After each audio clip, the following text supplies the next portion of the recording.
സന്തോഷമല്ലേ? എന്നാൽ ഇവിടെ ഒരു മനുഷ്യൻ പറയാണ്, ചുറ്റുപാടുകൾ മുഴുവൻ പ്രതികൂലമാകുമ്പോഴും ഒരു മനുഷ്യൻ പറയാണ്, ഞാൻ എൻ്റെ രക്ഷകനായ ദൈവത്തിൽ ആനന്ദിക്കും, സന്തോഷിക്കുമെന്ന്.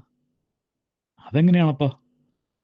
അദ്ദേഹം തുടരുകയാണ്, ചുറ്റുപാടുകൾ മുഴുവൻ പ്രതികൂലമാണ്. അത്തി പൂക്കുന്നില്ല, മുന്തിരിയിൽ ഫലങ്ങളില്ല, ഒലിവുമരത്തിലെ കായകൾ കാണാൻ പോലുമില്ല, വയലുകളിൽ ധാന്യമില്ല, ഉണങ്ങി വരണ്ടു, ആട്ടിൻകൂട്ടം ആലയിൽ ഇല്ല, കന്നുകാലികൾ തൊഴുത്തിൽ കണ്ട കാലം മറന്നു.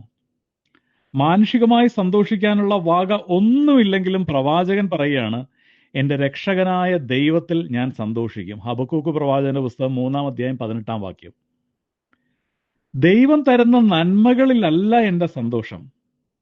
പുതിയ കാറോ, പുതിയ വീടോ, ഹയർ സ്റ്റഡീസിന് നല്ല മാർക്കോ, പുതിയൊരു നല്ല ജോലിയോ ഒക്കെ കിട്ടുമ്പോഴും നാം പറയും, സന്തോഷം, ദൈവമേ നന്ദി, ഗാഡ്സ് ഗിഫ്റ്റ് എന്നൊക്കെ ചിലര് കാറിൻ്റെ അറ്റത്തൊക്കെ എഴുതി വെക്കാറുണ്ടല്ലേ. പക്ഷെ ഈ സന്തോഷം അതൊന്ന് പഴകുന്നത് വരെയേ ഉള്ളൂ. ആ വീടൊന്ന് പഴകുന്നത് വരെയേ ഉള്ളൂ. ആ കാർ ഒന്ന് പഴയതാകുന്നത് വരെയേ ഉള്ളൂ. ഇതെല്ലാം ലിമിറ്റഡ് സന്തോഷങ്ങളാണ്. കിട്ടിയ ദാനങ്ങളിലോ സമ്മാനങ്ങളിലോ അല്ല നമ്മൾ സന്തോഷിക്കേണ്ടത്. അത് തന്നവനിലാകുമ്പോഴാണ് നമ്മുടെ സന്തോഷത്തിന്റെ പൂർണ്ണത കൈവരുന്നത്. സാഹചര്യങ്ങൾ അനുകൂലമോ പ്രതികൂലങ്ങളോ ആയാലും എൻ്റെ പ്രിയനുമായിട്ടുള്ള ആത്മസന്തോഷമാണ് എൻ്റെ ആനന്ദം. ഫിലിപ്പി ലേഖനം 4-ാം അധ്യായത്തിന്റെ 4-ാം വാക്യത്തിൽ പറയുന്നു, rejoice in the lord always, again I will say rejoice. എപ്പോഴും സന്തോഷിക്കുവിൻ. എന്തിലാ സന്തോഷിക്കേണ്ടത്? കിട്ടിയ ദാനങ്ങളിലല്ല, തന്നവനിൽ സന്തോഷിക്കാൻ.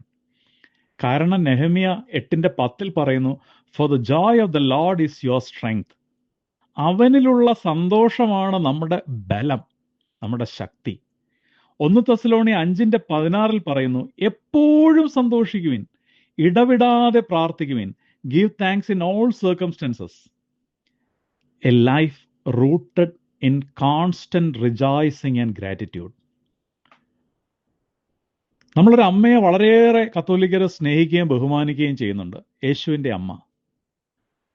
മാനുഷികമായിട്ട് പറഞ്ഞാൽ തനിക്ക് കല്ലേറ് കിട്ടാനുള്ള സാധ്യതകൾ മുഴുവൻ ഉണ്ടായിട്ടും അന്നത്തെ കാലത്ത് ഒരു യുവതി വിവാഹത്തിന് മുൻപ് ഗർഭിണിയായാലുള്ള ശിക്ഷയെന്ന് പറഞ്ഞാൽ അവളെ കല്ലെറിഞ്ഞു കൊല്ലണമെന്നാണ്.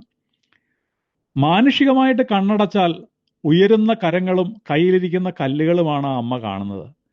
പക്ഷേ ദൈവികമായിട്ടുള്ള ദർശനത്തിൽ അവൾ പറയുകയാണ്, എൻ്റെ ചിത്തം എൻ്റെ രക്ഷകനായ ദൈവത്തിൽ ആനന്ദിക്കും, തലമുറകൾ എന്നെ ഭാഗ്യവതി എന്ന് പ്രകീർത്തിക്കും.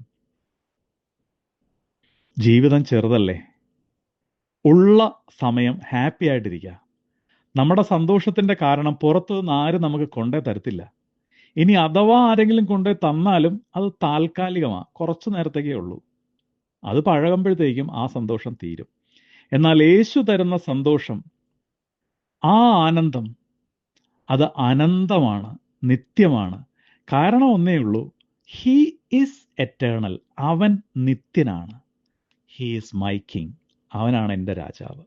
Rejoice in the lord always, again I say rejoice. Amen. അവൻ്റെ കൂടെ നടക്കാം.